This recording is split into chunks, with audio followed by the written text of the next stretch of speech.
السلام علیکم ناظرین، مارچ 2027 سے متعلق ایک بڑی تعلیمی اپڈیٹ سامنے آئی ہے جس نے والدین اور طلبہ دونوں کی توجہ حاصل کر لی ہے۔ اس بار فیصلہ کیا گیا ہے کہ جماعت پنجم اور جماعت ہشتم کے تمام طلبہ کے امتحانات ایک ہی نظام کے تحت لیے جائیں گے۔ اس میں اہم بات یہ ہے کہ یہ امتحانات صرف سرکاری اسکولوں تک محدود نہیں ہوں گے بلکہ پرائیویٹ اسکولز کے طلبہ بھی اس میں شامل ہوں گے، یعنی اب دونوں نظام ایک ہی معیار کے مطابق پرکھے جائیں گے۔ اس تبدیلی کا مقصد تعلیمی معیار کو یکساں بنانا بتایا جا رہا ہے۔ بہت سے لوگوں کے ذہن میں یہ سوال ہے کہ کیا اس سے امتحانی نظام مزید سخت ہو جائے گا یا نہیں۔ اس اپڈیٹ کو سمجھنا ضروری ہے کیونکہ اس کا براہ راست اثر بچوں کی تیاری پر پڑے گا۔ یہ امتحانات پیکٹا کے تحت منعقد کیے جائیں گے جو پہلے بھی تعلیمی جائزوں میں اپنا کردار ادا کرتا رہا ہے۔ اب اس ادارے کو مکمل ذمہ داری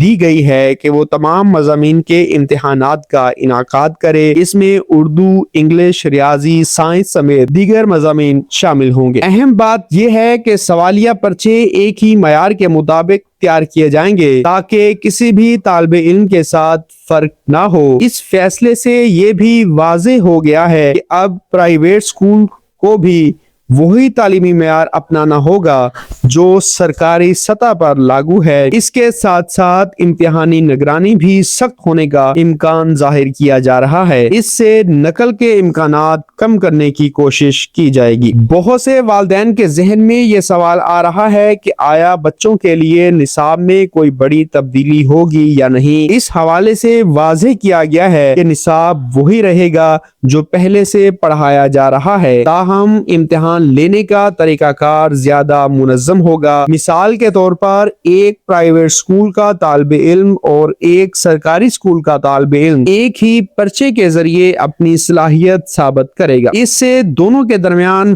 فرق واضح انداز میں سامنے آ سکے گا۔ اس فیصلے کا ایک مقصد یہ بھی ہے کہ تعلیم کے معیار کو بہتر بنایا جائے۔ اس کے ساتھ طلبہ کی حقیقی کارکردگی کا اندازہ لگانا آسان ہوگا۔ یہی وجہ ہے کہ اس اپڈیٹ کو ایک اہم تعلیمی قدم سمجھا جا رہا ہے۔ ایک عام غلط فہمی یہ بھی سامنے آ رہی ہے کہ شاید یہ امتحانات بورڈ امتحانات کی طرح بہت مشکل ہوں گے۔ میں واضح کر دوں کہ ایسا نہیں ہے، بلکہ یہ امتحانات بچوں کے موجودہ تعلیمی معیار کے مطابق ہی ہوں گے۔ فرق صرف یہ ہوگا کہ اب نگرانی اور شفافیت زیادہ ہوگی۔ طلبہ کو چاہیے کہ وہ اپنی روزمرہ پڑھائی پر توجہ دیں اور کسی اضافی دباؤ کا شکار نہ ہو۔ اس کے ساتھ اساتذہ کرام کو بھی ہدایت دی جا رہی ہے کہ وہ بچوں کی بنیادی سمجھ پر کام کریں۔ رٹا سسٹم سے ہٹ کر سمجھ بوجھ پر زور دیا جائے۔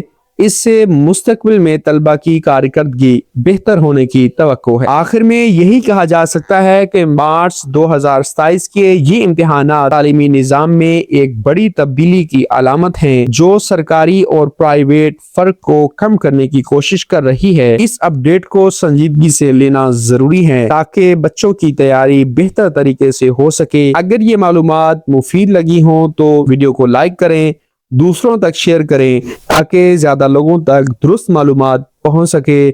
مزید ایسی اہم اپڈیٹس کے لیے چینل کو سبسکرائب کریں اور نوٹیفیکیشن آن رکھیں۔ اس طرح ہر نئی خبر وقت پر آپ تک پہنچتی رہے گی۔ آپ کی آگاہی ہی بہتر فیصلے کی بنیاد بنتی ہے۔ اجازت دیجیے، اللہ حافظ۔